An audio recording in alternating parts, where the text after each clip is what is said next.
வணக்கம் சிஎம் அண்ணா, எப்படி இருக்கீங்க?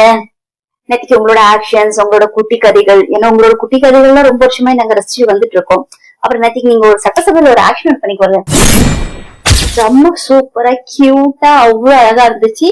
நிஜமா ரசிக்கும்படியா இருந்துச்சு. ஏன்னா அவர் சிரிச்சாலே அவ்வளவு அழகு. ஏன்னா அப்படி இல்லாம அவருக்கு இவ்வளவு பேருக்கு ஓட்டு விழுந்திருக்கு. ரொம்ப அழகான ஒரு மனிதர் தான்.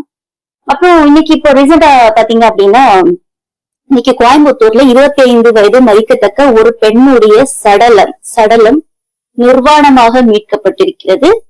முகங்கள் முழுவதுமாக செதஞ்சிருக்கு. So it's completely brutally rape and murder அப்படின்றது தெரியுது.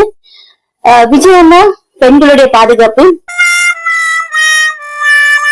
அப்புறம் பாத்தீங்கன்னா இன்னைக்கு ரிப்பன் பில்டிங் எதிரில டாக்டர்ஸ், நர்சஸ் இவங்க எல்லாருமே போராடி இருக்காங்க. மே மாச சம்பளங்கள் சரியாக கொடுக்கப்படல.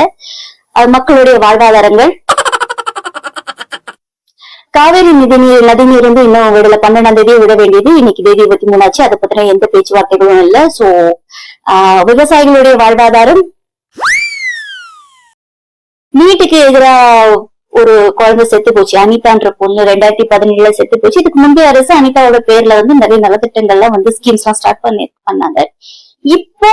இப்போ ரீசெண்டா இந்த மந்த் மட்டும் 4 குழந்தைங்க இறந்திருக்காங்க. ரோஷினி, கோபிகா, அனுகீர்த்தனா, வெற்றி ஆனந்தன் அப்படின்ற 4 குழந்தைங்க. எல்லாமே 19 வயசு, ஒரு பையன் 20 வயசு. 3 டைம் அட்டன் பண்ணிருக்காங்க நீட். மொத்த குழந்தைங்க 2 டைம் அட்டன் பண்ணிருக்கு. பேப்பர் லீக் ஆயிருக்கு. இதுல மன உளைச்சல் இருந்திருக்கு. சோ சாரி நோட்ஸ் எழுதி வச்சுட்டு குழந்தைங்க இறந்து போயிருக்கு.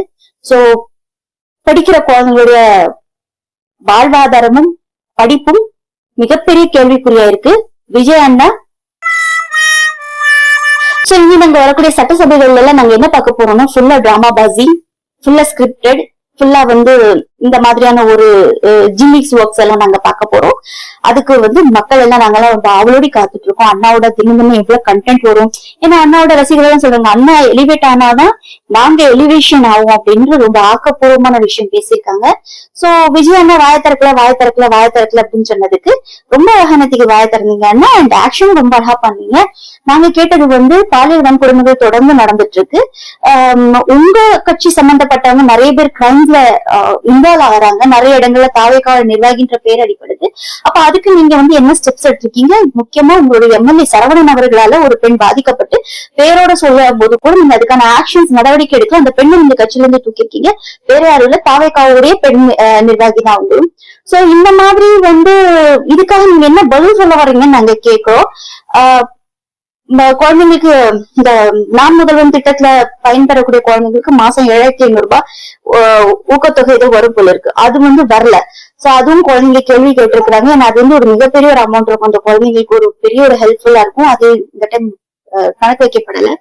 சோ இந்த மாதிரி பல பேருடைய வாழ்வாதாரமும் தமிழ்நாட்டுடைய நிலைமையும். But still, we love you so much, Anna.